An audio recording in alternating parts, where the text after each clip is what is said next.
lagi di channel YouTube saya. Jangan lupa ya, like, comment, and subscribe di channel YouTube saya.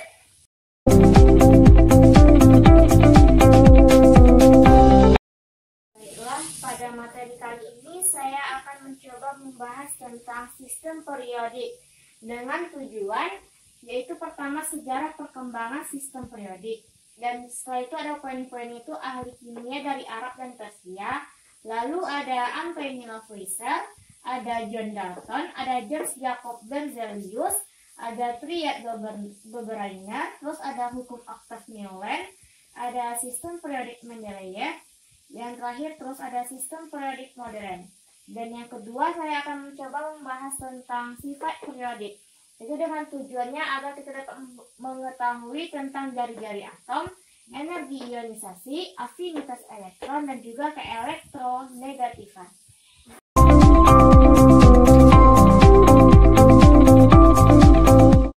Baiklah, pada materi yang pertama saya akan mencoba menjelaskan tentang sejarah perkembangan sistem periodik.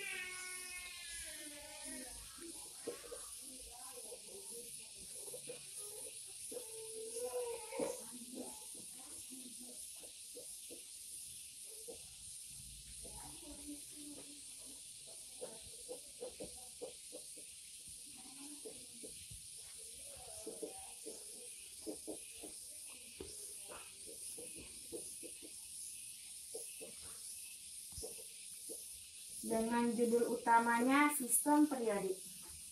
Pasti kita sudah mengetahui bahwa banyak sekali jumlah unsur-unsur yang telah ditemukan, yang masing-masing unsur memiliki sifat yang berbeda-beda.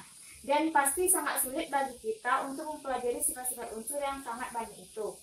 Oleh karena itu, para ahli kimia menyusun sebuah sistem pengelompokan unsur-unsur agar mempermudah kita untuk mempelajari berbagai sifat-sifat unsur yang ada. Pada perkembangannya, sudah beberapa cara pengelompokan unsur yang diajukan dan dipakai dari dulu hingga sekarang. Di antaranya yang pertama ada logam dan non-logam. Logam dan non-logam. Para ahli kimia Arab dan Persia pertama kali mengelompokkan unsur-unsur menjadi dua, yaitu ada lugam atau logam.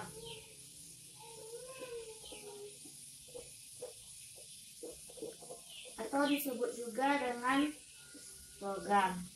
Lalu dan laisa lugam atau non logam.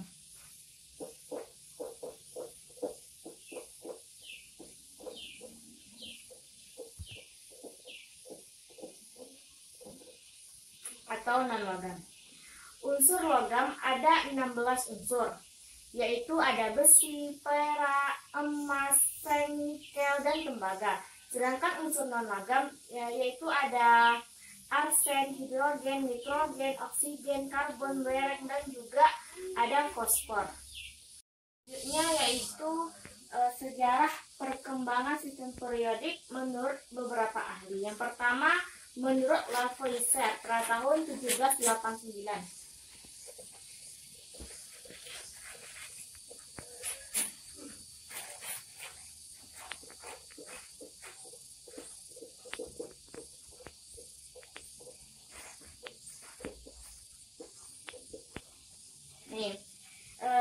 Dia mengelompokkan unsur berdasarkan sifat kimianya.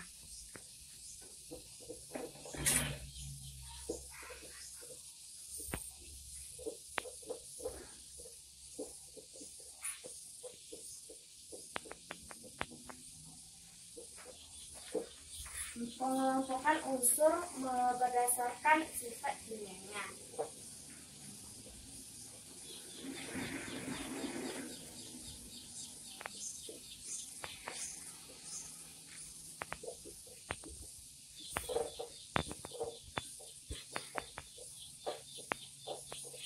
Lavoisier juga memiliki kelemahan dan juga kelebihannya. Kelemahannya itu yaitu pengelompokan unsur masih belum spesifik. Jadi pada golongan 4, tanah merupakan senyawa bukan unsur. Nah, yang kedua itu ada kelebihannya. Kelebihannya yaitu menjadi referensi pengelompokan unsur berdasarkan sifat kimianya. Seperti ini bentuk gambar dari pengelompokan dari Lavoisier.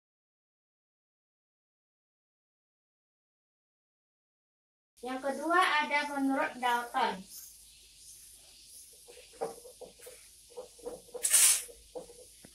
Menurut Dalton pada tahun 1808.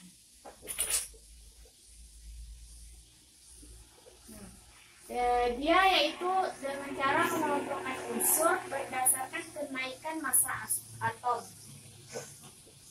Itu berdasarkan kenaikan massa atom.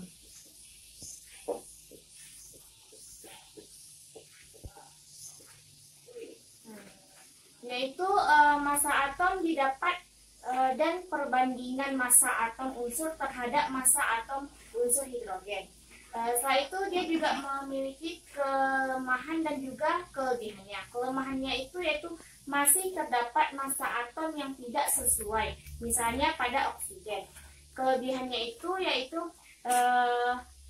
mendorong penelitian terhadap massa atom. Selanjutnya ada Berzelius pada tahun 1828. Dia berhasil melakukan perhitungan dan mempublikasikan daftar massa atom unsur-unsur yang akurat. Seperti ini gambar dari menurut Dalton.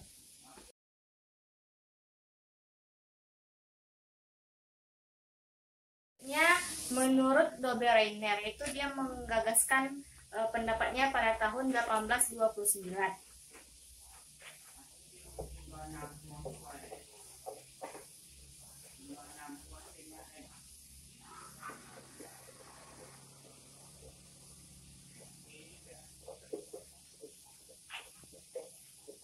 Ini pada tahun 1829.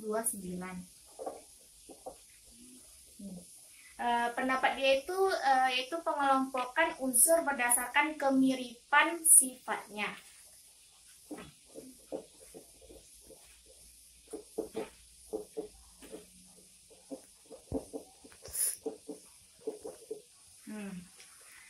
Selanjutnya yaitu setiap kelompok terdiri atas 3 unsur, sehingga ini disebut triade. Itu triade, berarti itu 3. Disebut juga dengan triade.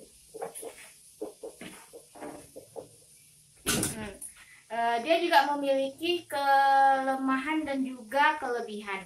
Kelemahannya itu yaitu masih terdapat unsur lain yang tidak masuk ke dalam kelompok triade, yaitu memiliki sifat yang sama.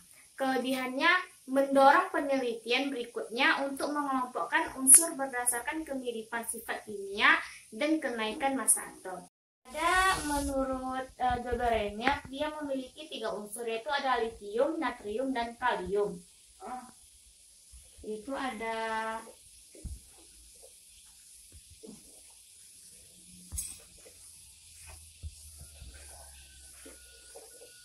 ini ada unsur massa atom.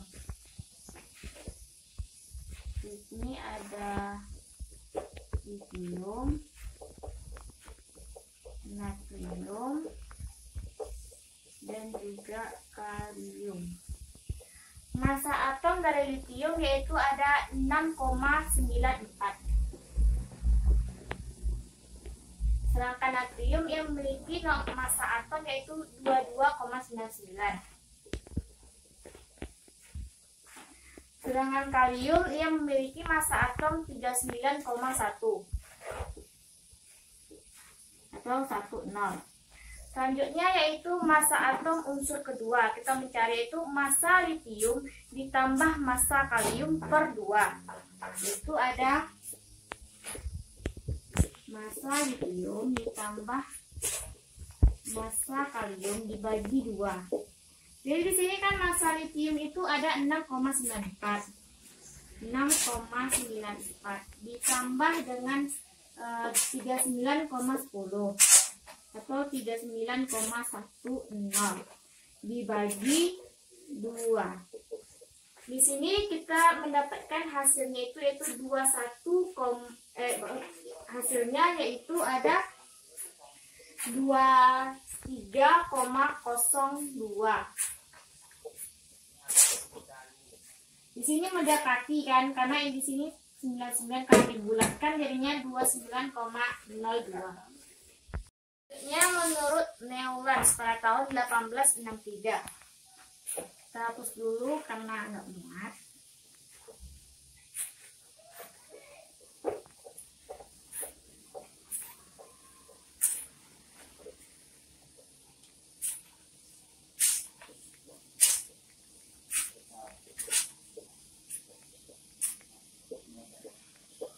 Pada tahun 1863, yaitu pengelompokan unsur berdasarkan kenaikan massa atom.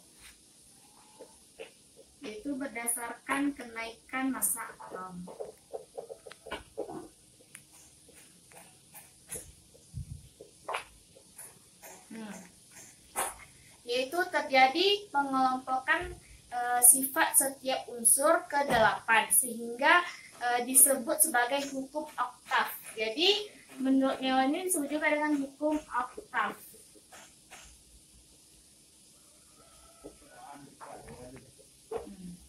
Dia juga memiliki kelemahan dan juga kelebihannya. Kelemahannya itu masih ditemukan beberapa oktav yang isinya lebih dari 8 unsur.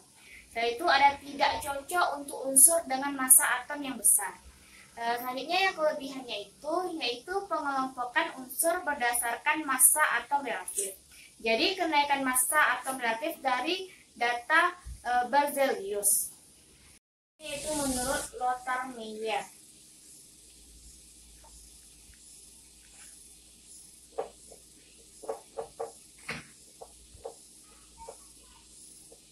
Yaitu dia mengatakan gagasannya itu pada tahun 1870. Dia menyebutkan bahwa dia menjelaskan susunan unsur dari hubungan antara volume atom dengan massa atom. Yaitu juga ada tabel periodenya, yaitu seperti gambar di setelah ini.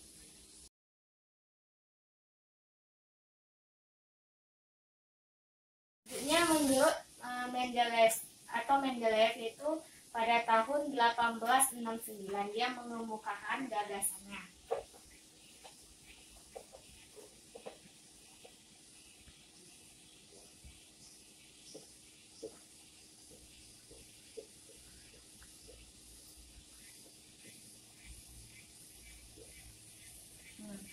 Yaitu ia mengatakan bahwa pengelompokan unsur berdasarkan fungsi kenaikan massa atom dan juga kemiripan sifat.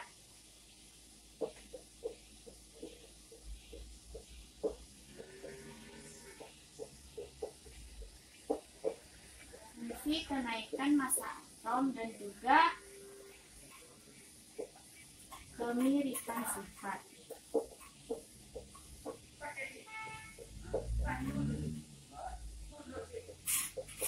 Di sini ya ada seperti unsur struktur atau SPU, sistem periode unsur, yaitu seperti ini. Jika ia lajur horizontal maka disebut sebagai golongan. Dan jika dia lajur vertikal dia disebut juga dengan periode.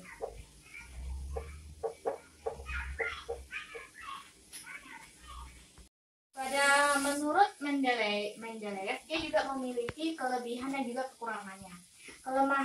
Maksudnya yaitu kelemahannya itu tidak dapat memprediksi letak gas mulia dalam tabel periodik. Namun kemudian Sir William Ramsay menambahkannya sebagai golongan O atau golongan 0. Tidak dapat menjelaskan letak hidrogen, lalu menempatkan beberapa unsur tidak sesuai kenaikan massa atom. Selanjutnya itu pada kelebihannya. Kelebihannya yaitu beberapa tempat sengaja dikosongkan dengan keyakinan masih ada unsur yang belum ditemukan pada saat itu. Terakhir yaitu sistem periodik modern.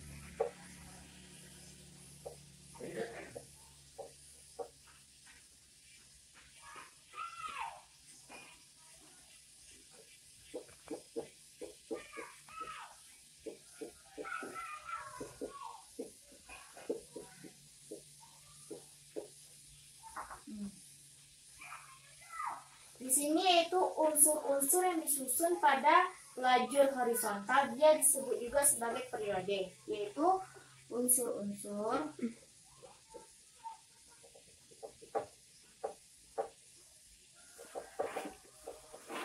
disusun dalam lajur horizontal,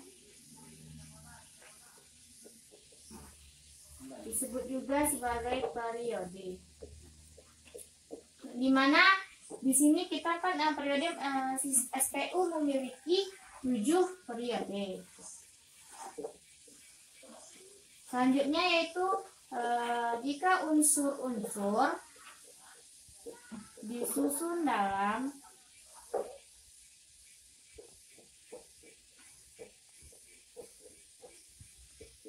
lajur vertikal, maka disebut golongan.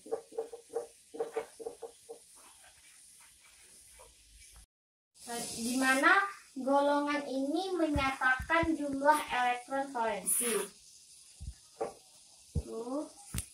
Menyatakan jumlah elektron valensi.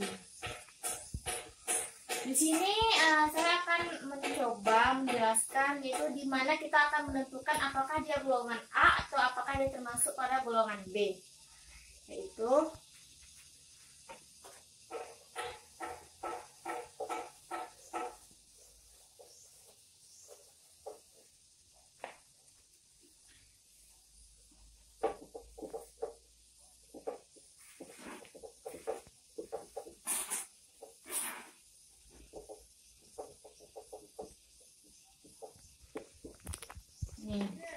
di sini pada golongan A, bila dia NS1.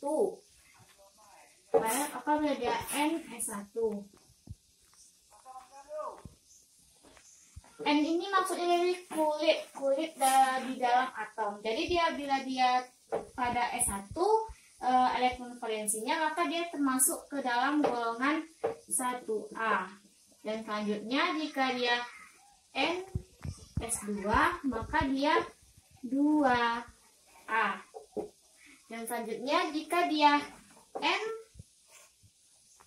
NS2 NP1, maka dia 3A dan seterusnya.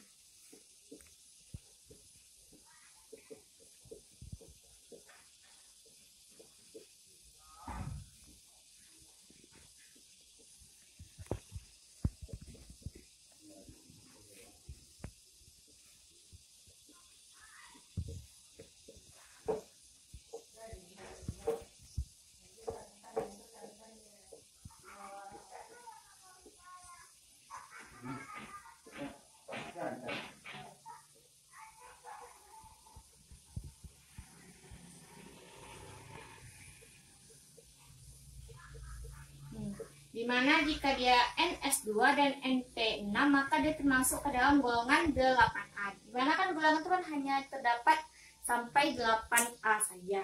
Selanjutnya pada golongan B, yaitu ini sudah dirubah, yaitu dia jatuh kepada D, yaitu jika NS2 itu di dalam kurung, jika N dikurang 1 dan D-nya juga 1, maka dia termasuk ke dalam golongan 3B. Dan seterusnya ya.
golongannya itu harus dengan angka Romawi dan huruf kapital. Dimana jika dia yaitu NS2 dikali N kurang 1 B6 itu jatuh kepada golongan 8B. Tetapi pada golongan 8B dia digolongkan menjadi 3, yaitu sampai D8.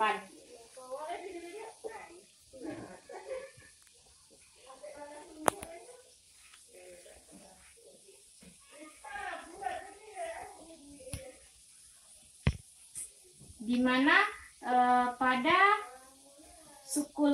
sukulit D6, D7, dan D8, maka dia termasuk ke dalam golongan 8A, 8B maksudnya. Selanjutnya yaitu pada NS1, N kurang 1, yaitu pada D10, maka dia pada golongan 1B.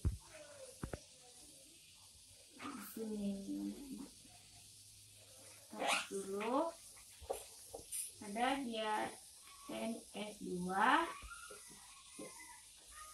D9, maka dia 1B, dan NS2 N kurang 1 D10, maka dia 2B.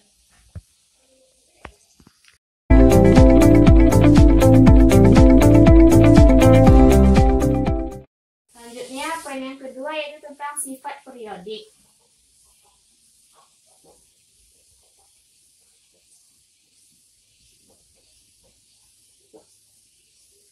Sifat periodik itu ada 4. Yang pertama itu adalah energi ionisasi.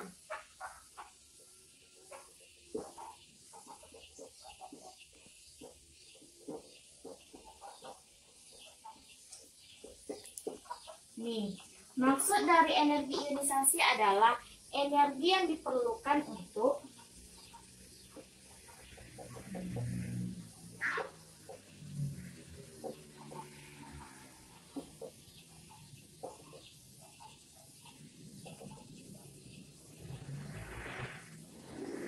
yaitu energi yang diperlukan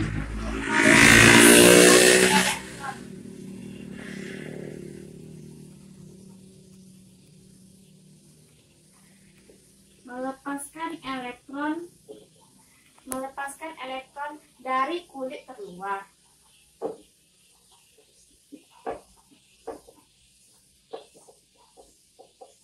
Nah, ini yaitu energi ionisasi, yaitu energi yang diperlukan untuk melepaskan elektron dari kulit terluar dalam wujud gas.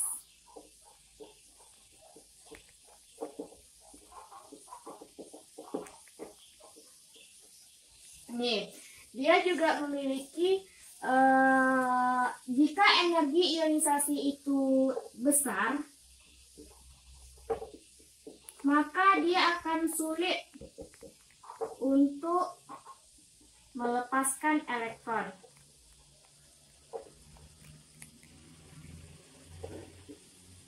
Jika energi ionisasinya kecil,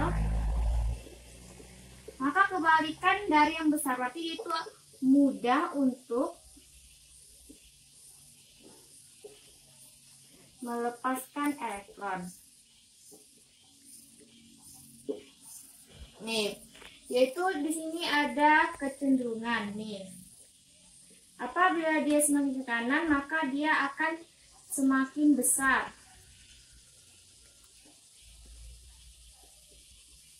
Sedangkan jika dia semakin ke bawah, maka dia akan semakin kecil.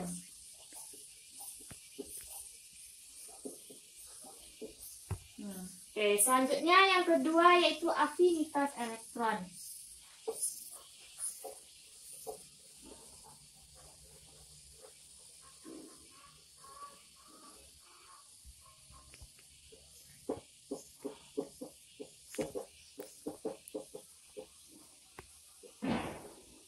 Nih, afinitas elektron itu kebalikan dari energi ionisasi.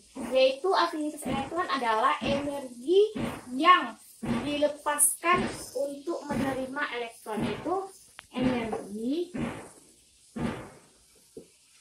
yang dilepaskan untuk menerima elektron.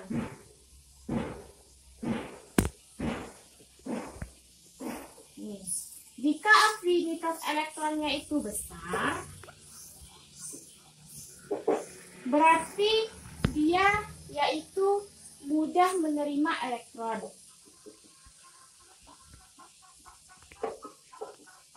Karena dia kebalikan dari energi ionisasi. Sedangkan jika afinitas elektronnya itu kecil, maka dia sulit untuk menerima elektron.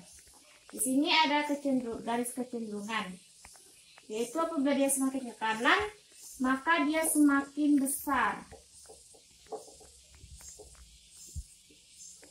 Dan apabila dia makin ke bawah, maka nilainya semakin kecil.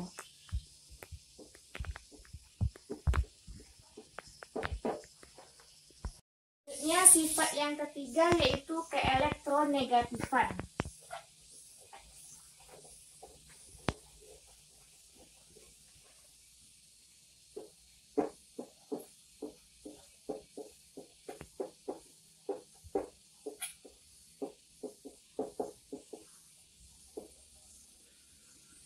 Nih, maksud dari keelektronegatifan yaitu kemampuan suatu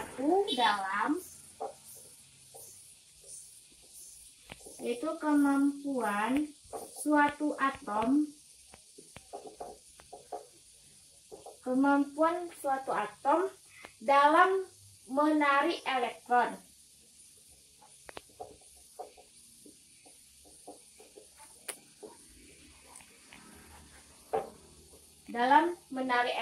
Ketika berikatan.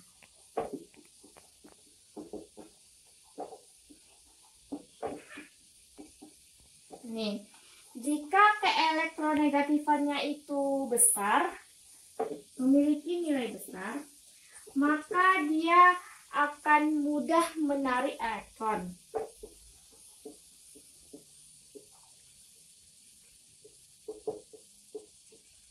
Jika nilainya itu kecil, maka dia itu sulit untuk menerima elektron. Di sini juga memiliki garis kecenderungan. Jika dia semakin ke kanan, maka dia akan semakin besar. Dan apabila dia semakin ke bawah, maka nilainya akan semakin kecil. Selanjutnya yaitu poin keempat, yaitu jari-jari atom.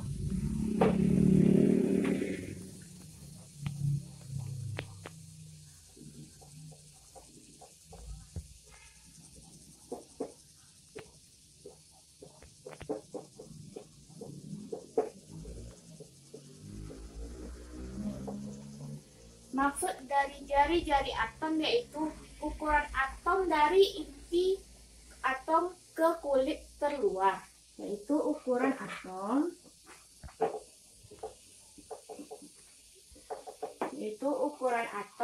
dari yang terdalam ke yang terluar.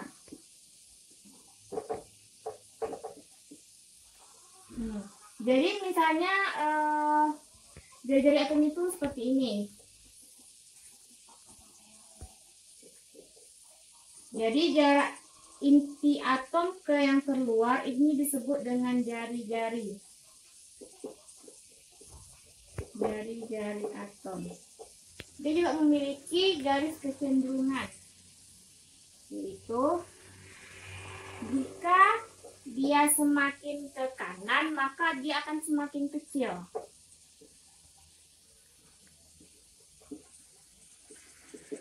Dan jika dia semakin ke bawah, maka nilainya akan semakin besar.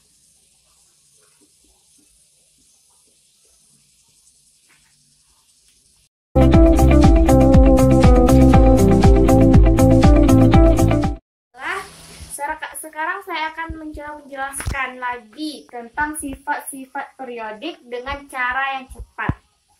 Yaitu di sini dulu. Kemudian kita buat diagram Cartesius. Jadi seperti ini.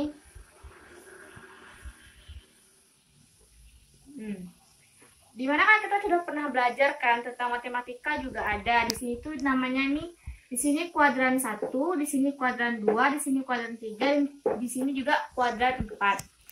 Di sini di kuadran 1 itu ada energi ionisasi.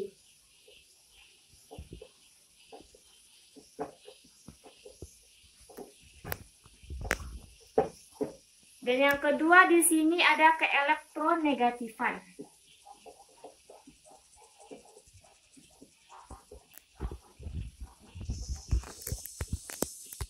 Dan di sini juga ada tentang afinitas elektron.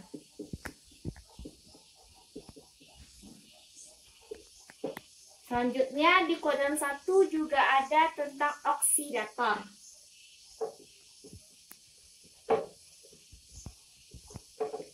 Dan yang kelima di kuadran 1 itu ada asam oksi.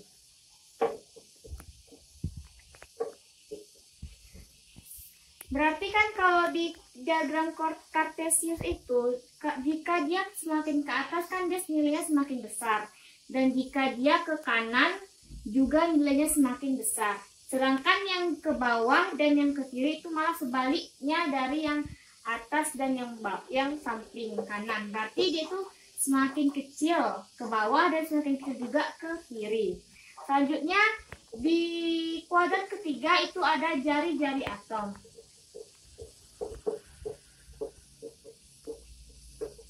Lalu ada juga tentang logam. Lalu ada juga basa dan reduktor.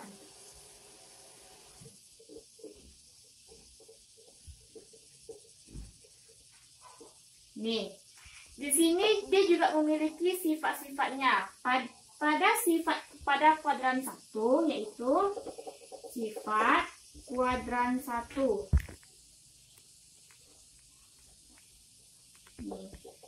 Dia memiliki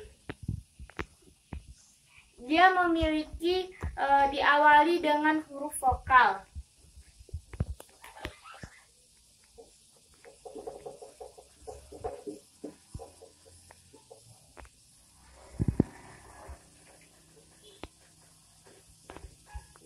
Ini kan huruf vokal kan, E, A, O, A. Nah, di sini coba diganti dengan huruf vokal. Yang kedua itu harganya semakin ke atas, maka dia akan semakin besar. Yaitu harganya jika semakin ke atas dan ke kanan,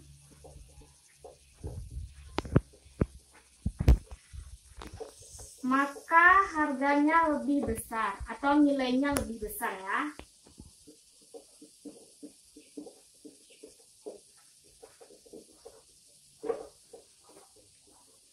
Sedangkan sifat pada kuadran ketiga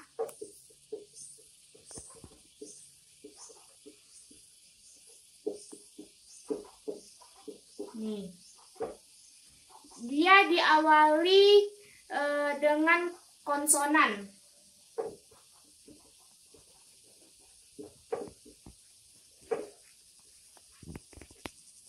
Dan yang kedua yaitu kebalikan dari ini. Jadi harganya jika semakin ke bawah dan ke kiri maka nilainya lebih kecil.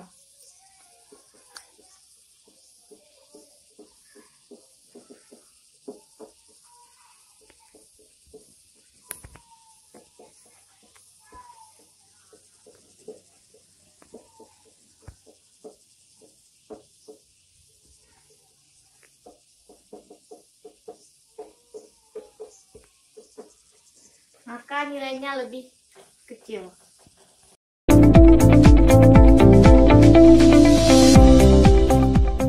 Selanjutnya yaitu saya akan memberikan contoh soal, yaitu Tentukan konfigurasi elektron dari unsur-unsur atau ion berikut dan tentukan pula periode dan golongannya.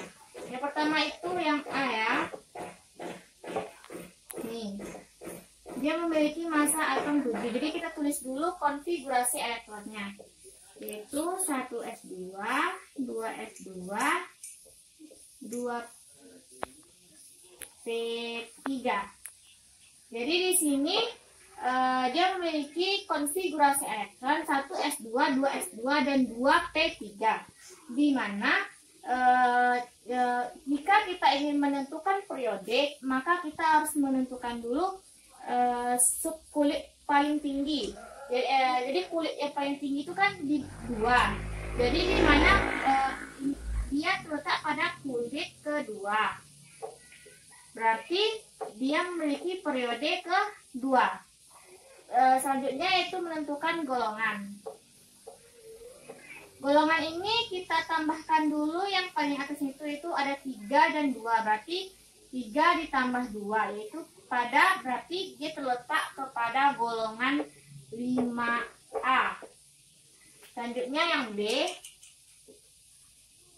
yaitu S2- memiliki nomor atom 16.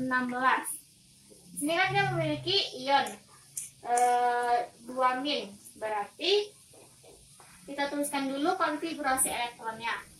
Yang pertama 1s2, 2s2, 2p6, 3s2 dan 3p. Berarti kan ini udah 10, 11, 12 berarti kurang 4. Nah, berarti konfigurasi elektronnya itu 1s2, 2s2, 2p6, 3s2 dan 3p4. Jadi kan di sini ada 2-, ion 2-. Berarti ini artinya tuh menangkap 2 elektron. Jadi ditambahkan lagi 2. Berarti yaitu 1s2, 2s2, 2p6, 3s2 dan 3p6. Jadi di sini periodenya itu kan paling tinggi. Berarti kan ada 3.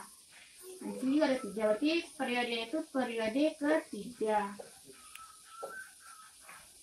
Jadi menentukan golongan itu kita harus menentukan dari yang sebelumnya kita tambahkan ke ionnya. Berarti kan di sini ada 4 dan 2. Berarti 4 dan 2 ini ditambah menjadi golongan 6A.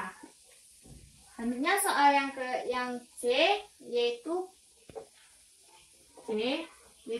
kobalt pada 3+ dan memiliki nomor massanya 27. Jadi konfigurasi elektronnya yaitu 1s2, 2s2, 2p6, 3s2, 3p6, 4s2.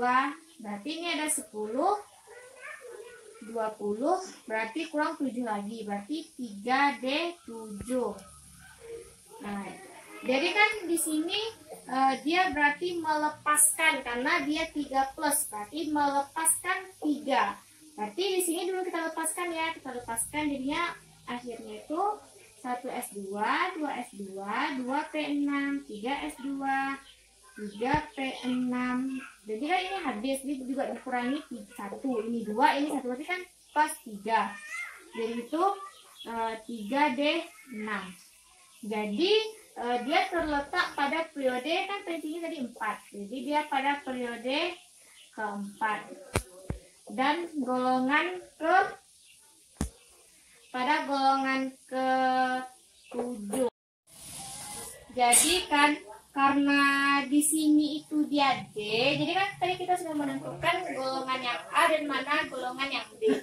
Jadi karena dia terletak di sekulit yang D, maka dia disebutkan golongan D. Berarti golongan terletak pada 7B.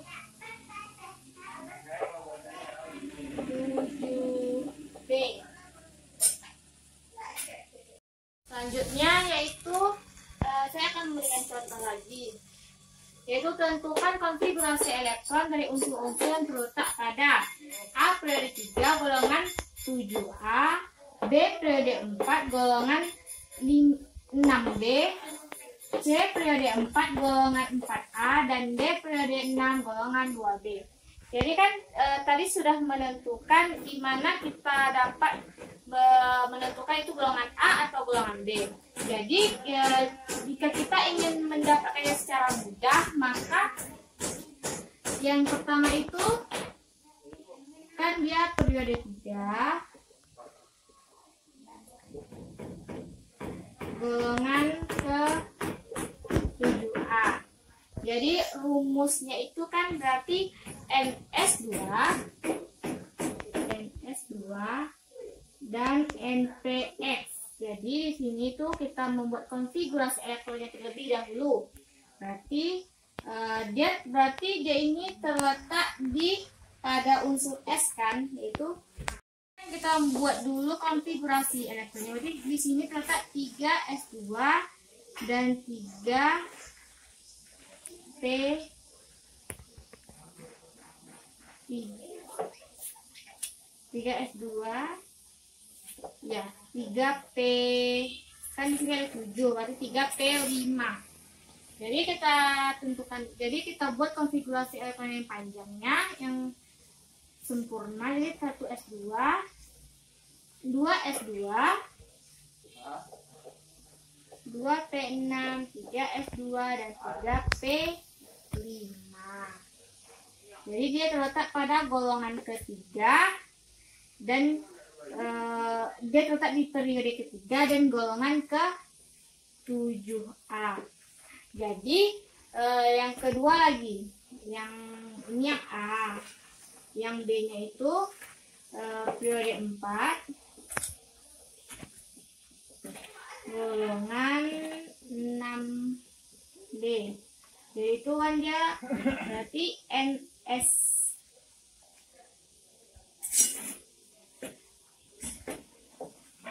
Karena B berarti kan itu D kan, jadi itu 4S, berarti dia itu NS2. NS2 berarti sini N kurang 1 dan dimana D4. Jadi di sini hasilnya itu yaitu 4S2 3D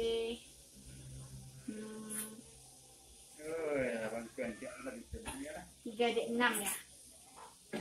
Ini kan X. Maaf. Tapi kan 3D4. Jadi kita buat konfigurasi elektronnya.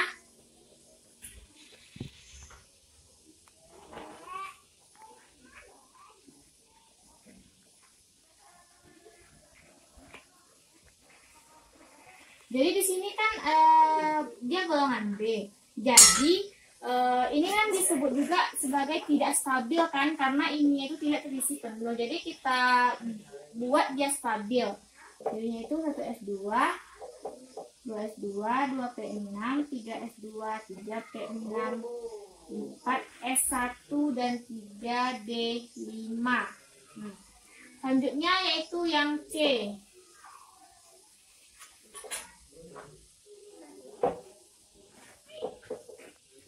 Yaitu periode 4 golongan 4A. Jadi di sini dia kan A, berarti NS2 NPX. Jadi di sini karena dia itu apa, berarti kita buat. Jadi kita buat konfigurasi elektron dulu, yaitu 4S2 dan 4S2 dan 4P2. Jadi di sini 1S2, 2S2, 2P6, 3S2, 3P6, 4S2, 3D. Berarti 3D10 dan 4P2. Jadi dia karena dia golongan periode keempat dan pada golongan keempat juga ditambahkan ya. Lanjut yang D.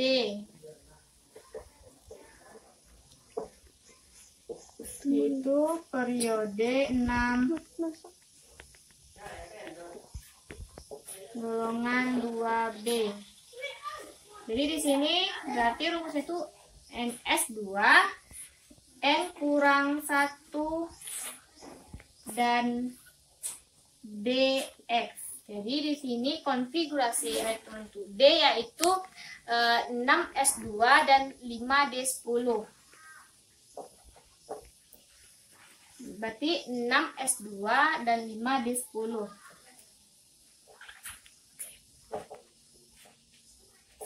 Dan kita buat konfigurasi panjangnya.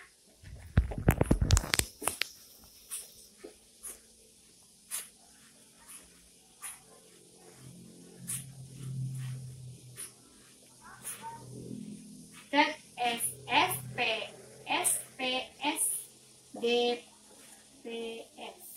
Jadi ini P-nya kan.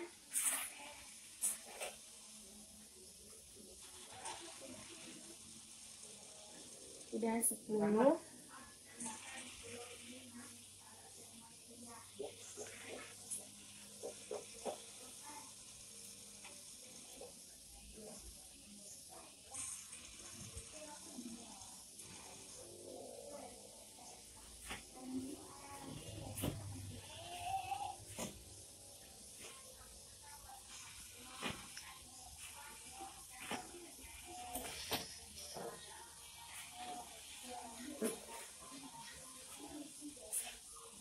Jadi seperti inilah konfigurasi elektron. Ya. Jadi kesimpulan dari materi saya kali ini itu kan tentang sistem periodik. Yang pertama itu kan sejarahnya. Jadi ada mengemukakan gagasan itu dari Lavoisier pada tahun 1789, dari Dalton pada tahun 1808, pada Dobereiner pada tahun 1829, dan pada Neoles pada tahun 1865. Selanjutnya ada Lothar Meyer ada tahun 1870, ada Mendeleev itu pada tahun 1869. Selanjutnya yang terakhir ada Mendeleev pada tahun 1869, dan terakhir ada Moseley pada tahun 1913. Selanjutnya yang kedua itu ada sifat-sifat periodik. Pertama itu ada energi ionisasi. Energi ionisasi itu ya energi yang diperlukan untuk melepaskan elektron dari kulit terluar dengan wujud gas. Yang kedua ada afinitas elektron, yaitu energi yang melepaskan untuk menerima elektron. Sifat yang ketiga itu ada keelektronegatifan, yaitu kemampuan suatu dalam menarik elektron ketika berikatan. Selanjutnya yang terakhir itu atau yang keempat itu ada jari-jari atom, yaitu ukuran atom dari inti ke kulit terluar. Nah, sampai di sini dapat saya sampaikan. Untuk kurangnya saya mohon maaf. Wabillahi taufiq wal hidayah. Wassalamualaikum warahmatullahi wabarakatuh. Dadah.